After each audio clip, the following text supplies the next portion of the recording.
Kan jy glo, is alweer 'n nuwe week.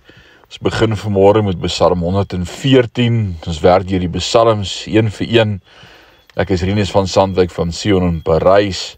Vanmôre wil ek saam met jou deur hierdie Psalm 114 werk. En die hart van hierdie Psalm, die opskrif sê vanmôre: bewe in sy teenwoordigheid. Kan jy jouself indink as jy duisende mense het wat desperaat dors is en God sê: praat met daai rots en water sal uitvloei. Wanneer dit dan so gebeur, dink jy by jouself: ek is dors en wil van daardie water drink. Maar dan is jy op jou gesig besig om God te aanbid.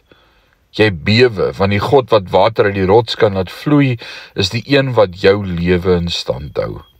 Hy voorsien elke dag vir jou. Ek vertrou in Jesus Christus.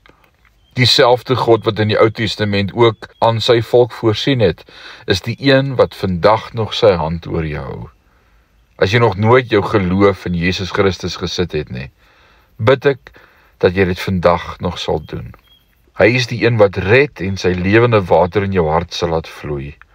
Ontvang sy vloeiende lewe, vloeiende wysheid, vloeiende vrede en vloeiende troos te midde van jou omstandighede.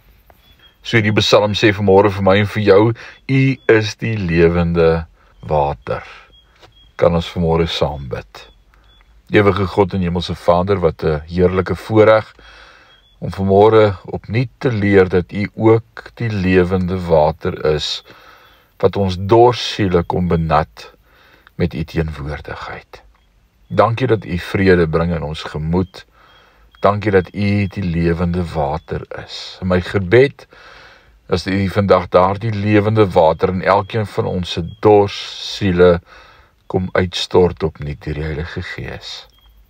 Mag ons in hierdie dag bewus wees van die nabyheid en teenwoordigheid, soos wat net U kan. In Jesus naam. Amen.